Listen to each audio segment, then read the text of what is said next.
This is Think Out Loud on OPB. I'm Dave Miller. Sophocles wrote the Greek tragedy Antigone almost 2,500 years ago, but the themes in the story are timeless. That inspired the Nez Perce scholar and author Beth Piatot to write an indigenous version of the play. It features a young woman torn between a moral duty to her family and her ancestors and the will of the state. It's up now through June 21st at the Vault Theatre in Hillsborough. It's a partnership between the Native Performing Arts Network and Bag and Baggage Productions. Piatot is an associate professor of English and comparative literature at the University of California, Berkeley. She joins us now along with Nathan Woodworth, one of the actors in the new production, and the director of the play, Jeanette Harrison. She is the creative director of the Native Performing Arts Network. It's great to have all three of you on the show. Thanks for having us, Dave. Katsia, yeah. Yotwa. Beth, to start with you, for people who are not familiar with the original play, can you give us just the basics that are helpful to have in mind as we hear about and talk about your reimagining? Thank you. Yes, in the original Sophocles, a young woman is standing up against her uncle, who is the head of the state, in a conflict over whether over the fate of honoring one of her brothers. So there has been an uprising against Creon, the uncle, and one of the brothers, both the brothers have been killed, one fighting for Creon and one against him.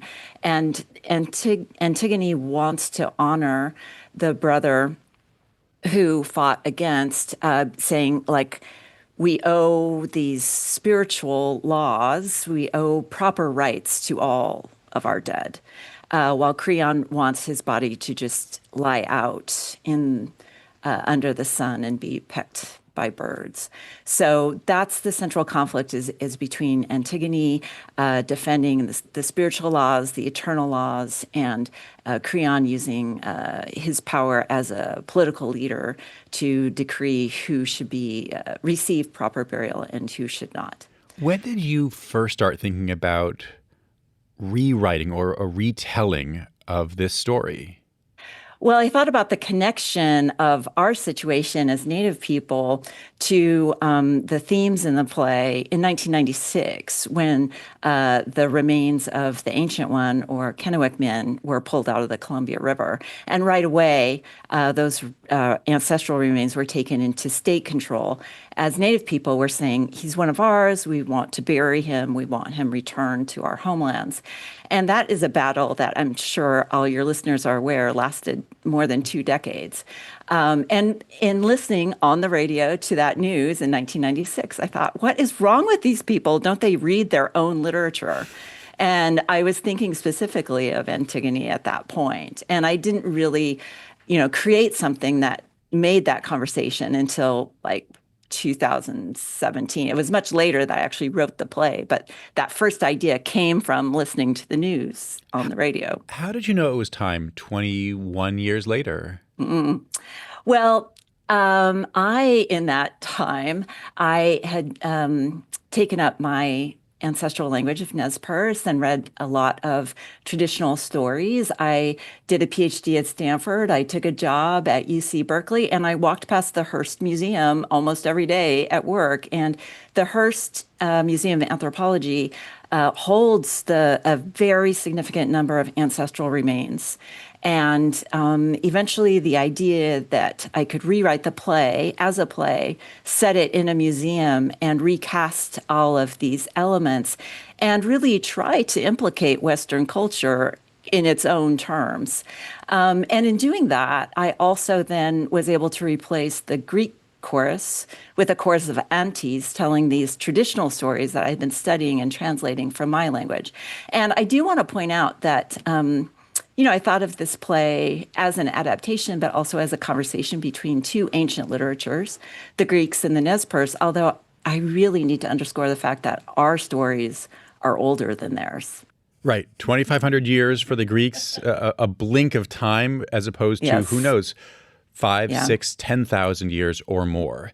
Yes. Nathan, a lot of the action happens in a museum, as Beth just mentioned. Can you describe the central tension of the new play?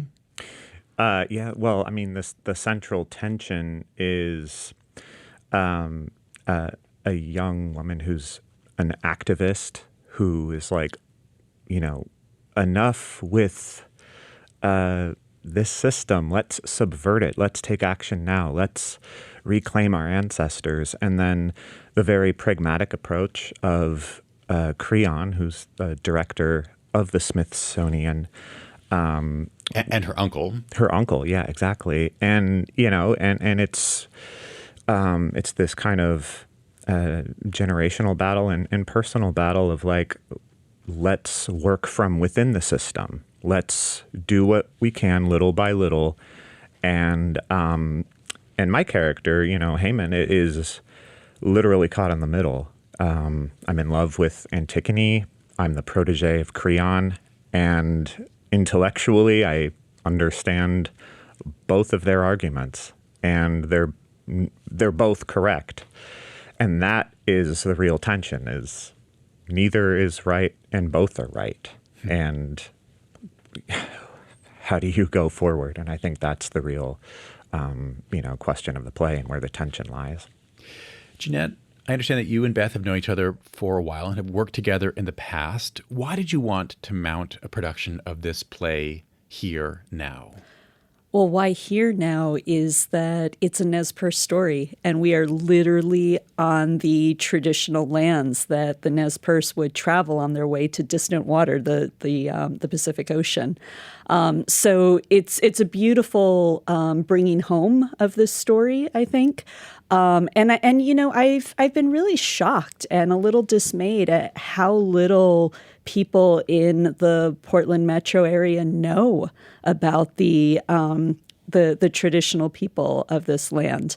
And everybody's got these land acknowledgments. They're all excited and proud about that. But when we say that Portland was a convergence, like, it really was. There were so many Native people who came through this area for many reasons. And so for me, this play really is rooted in this land. It's a story of this land.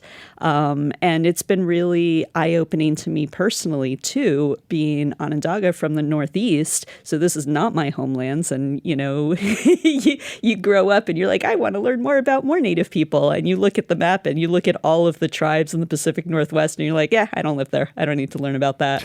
You know, so there's so much that I don't know. And this play has been really a gateway and an opening for me as well. And I hope it will be for the audience who come to see it as well. Can you describe the way you approached practical questions like set and costume design, sound, projections to make this as Nez Perce a production as possible? Well, first of all, I hired Nez Perce people. Step one. Yes, yeah. There we go. Was that the most important decision you made? I wouldn't say that that's the most important decision because, of course, storytelling is also important. But I think that what a lot of Western theater makers don't realize is how rich storytelling is of a tradition in our cultures. And every native tribal nation has their own culture, their own storytelling traditions. But being able to tap into that is really powerful. And so, for example, Kellen, who is our costume designer, he had never designed costumes before for a theatrical production. However, he's worked in film. He's worked in television. He's a traditional artist. He's an award winner from the Native Arts and Cultures Foundation as a traditional textile artist. And so putting all of those skills together, he created one of the most complex original designs that I have ever had the great pleasure to work on. Every single character's story, their own arc in the story, is being told through their clothing and how it changes over the course of the play. And we never would have had that level of detail if we had not had a Nez Perce artist. And Kellen Trinall, they are truly one of the best costume designers I've ever had the pleasure to work with. Absolutely agree. 1,000%. Beth, I want to turn more squarely to the question of the chorus or the aunties and the Nez Perce stories that you wove into your play. Yeah. How did you approach that broadly? And then we can dig into some of the details. Well, when I was thinking about writing an adaptation, I would sort of look at Sophocles and be like, okay, so what's my version or what's our version of that? And our version of giving or receiving advice usually involves telling a story in which the person who's listening, it's up to them to understand who they are in the story and to interpret the message of that advice by thinking about the story and thinking about the dynamics of the story and figuring out who they are in the story. I'm so glad you put it that way, because that was one of the things that most struck me about the stories, and they're sprinkled throughout, and they're moments of humor, of bawdiness, of all kinds of different versions of emotion. But for my experience as an audience member, it was the slipperiness of the stories and the lack of an obvious hit you over the head moral that really stood out. It wasn't clear to me, and I guess even at times it wasn't clear to the characters. Wait, how am I thought you were going to give me advice. Wait, what am I supposed to do with this? And you're saying that's built into the stories themselves over thousands of years. Exactly. That's the epistemological force of the stories, is that you may be one character one day and you may be a different character on a different day, given the situation. And so one of the so there aren't really like protagonists and antagonists in like the clear, like here's the hero, everyone is always identifying with the hero, or the anti-hero kind of thing. There's, these stories are episodic and have a set of events that then culminate in a result. But you're supposed to tune into how they're commenting on the action at the moment. And these stories always contain, and they're very much like the Greek stories too. Things are going along, they get a little weird, then they go off the rails. Right? And so there's always this tipping point. That sounds like life on some level well, they too. are. That's why they're so rich and instructive. And I do think listening to the stories, you are kind of like, haha, and, this is charming or funny or grotesque or whatever. And then the next day you're like, oh my gosh, that's so deep, But this tipping point, the antis are warning the characters how close they are to the tipping point where things are going to go in a way that they do not want them to go. There's one line that stands out to me now. I wrote it down. I don't have it in front of me, but Creon, the uncle, says something like, why are you telling me these stories? I'm not a kid. And it's one of the few moments where I feel like you're tipping your hand, and as an audience member, I even though he is sympathetic overall, and as Nathan was saying, they're right and they're wrong. That was a case where I thought, no, we know he's wrong. Stories are for everybody, and they're not just for kids. Right. Let me just remind folks, if you're just tuning in, we're talking about the play Antigone by Beth Piatot. It is an indigenous reimagining of the Greek tragedy. It's up now through June 21st at the Vault Theater in Hillsborough. It's a partnership between the Native Performing Arts Network and Bag and Baggage Productions. Piatot is with us, as well as the director Jeanette Harrison and the actor Nathan Woodworth. Nathan, my understanding is that you've done something similar to what Beth was describing in your own world, in for your master's thesis, weaving together Karuk stories and Shakespeare. What did you learn from that? What I learned from that is kind of similar to, well, first of all, Beth's work was my inspiration in many ways. Her book, The Bead Workers, contained like her first version of Antigone. And I was just blown away at how she was able to weave together classical storytelling structure in order to tell the stories of her people. And I have been wanting to dramatize my people's creation stories, to make them easily accessible for contemporary Karuk people and non-Karuk people. Because I think there's so much wisdom, there's so much humor. Could I stop you there? Was that necessary, that for contemporary Karuk people, it was up to you to make them accessible? I felt that, and I talked with my language leader about that. We only have 4 living speakers of the Karuk language. I'm an apprentice under one of our 4 master speakers. And without the historical context, it can be difficult for contemporary Karuk people to really connect with our stories the way we would have had context for, 1,000 years ago.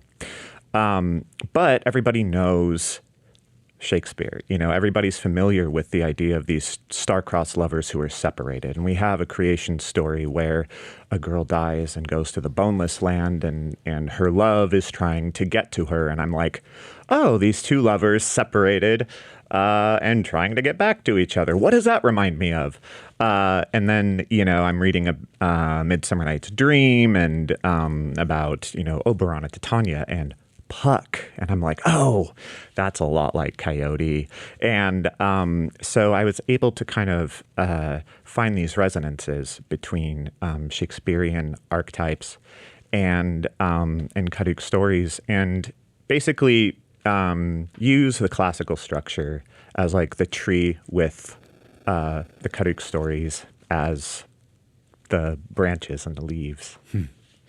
Beth, I want to go back to the museum piece of this. You mentioned working on this not far from the Hearst Museum at Berkeley, where the remains of indigenous peoples had been housed in Western scientific ways.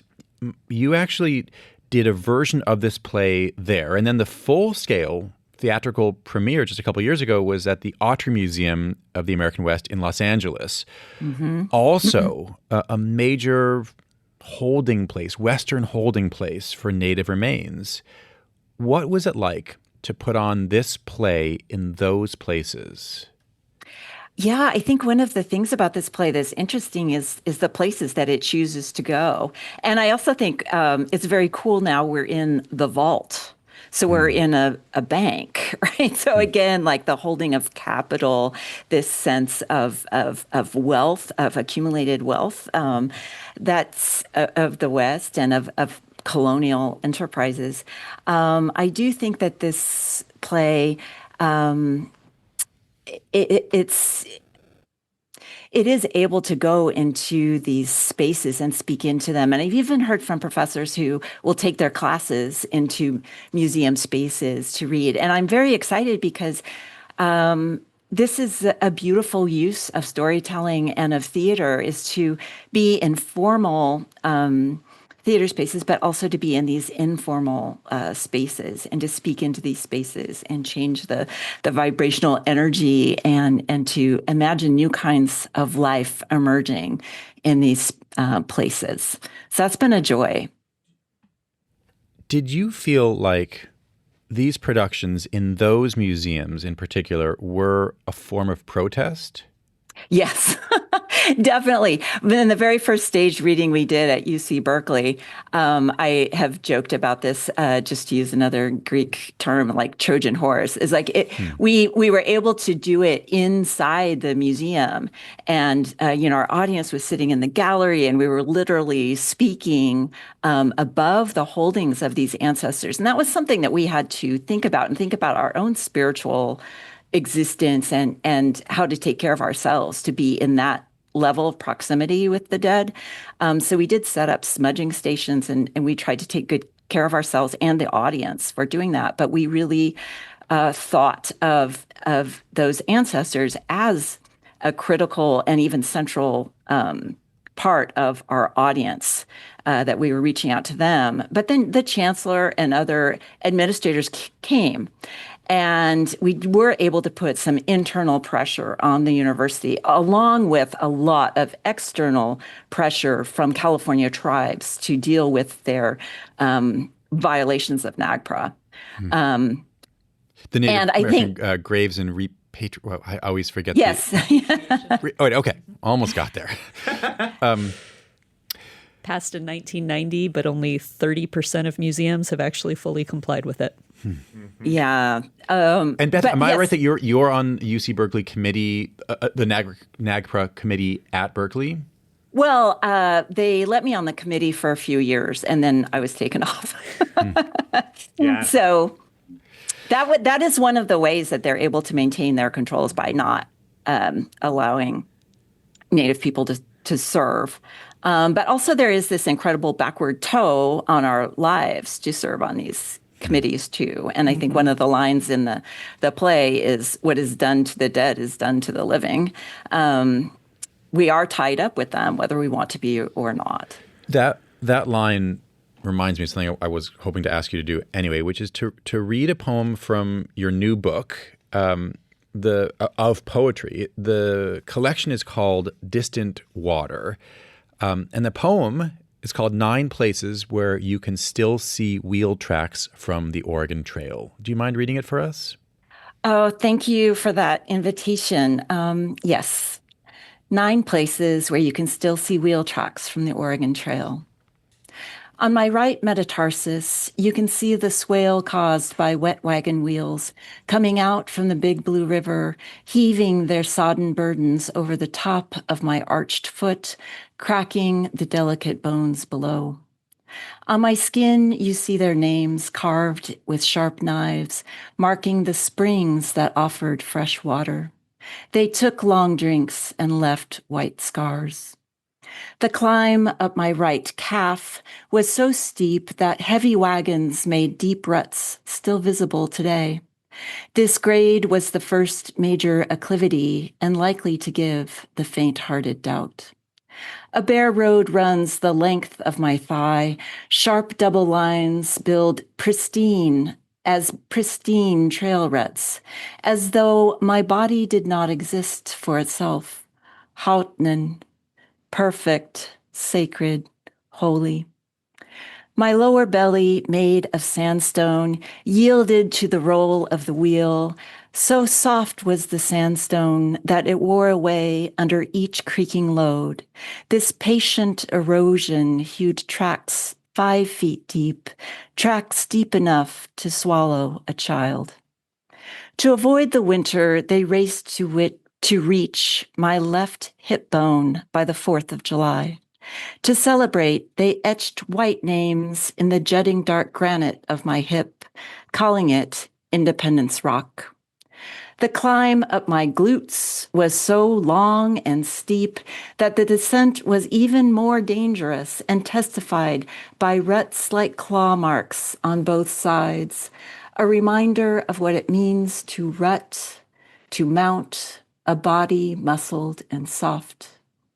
In the wide open plain of my back, single tracks spread into doubles and triples, so vast and inviting was my back, it shredded under the gyre of passing lanes.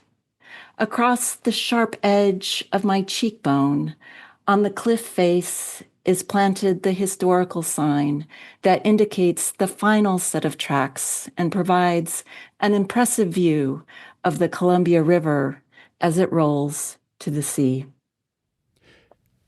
That was Beth Piatot reading from her new poetry collection, Distant Water. She'll be reading with Joan Kane at Powell's this coming Wednesday at 7 p.m. Jeanette, the play that we've been talking about, it's a mashup of a Greek story from 2,500 years ago and Nez Perce stories from much further back, filtered through Beth's 20th and 21st century mind. I'm curious, you have a minute and a half to answer this question, but what this tells you, should tell all of us about the universality of storytelling. Oh, that's a great question. I hope I have a good answer for you in a minute and a half. But I think that one of the things that draws me to stories is that we find ourselves in them. And it doesn't matter who we are, we can still identify with what's going on. And in Antigone, it's a story about standing up to power, finding your own voice, finding your own beliefs, and living according to your own values in the best way that you can, even when the world around you feels impossible. And I honestly could not think of a better story to be telling right now at this particular moment in time. Jeanette Harrison, Nathan Woodworth, and Beth Piatote, thanks very much. Thank you. Yeah, thank you. No way. Jeanette Harrison is the creative director of the Native Performing Arts Network. They partnered with Bag and Baggage Productions on this new play, Antigone. It is up now through June 21st at the Vault Theater in Hillsborough. Nathan Woodworth plays Haman in the production. It was written by Beth Piatote. She is an associate professor of English and comparative literature at the University of California, Berkeley.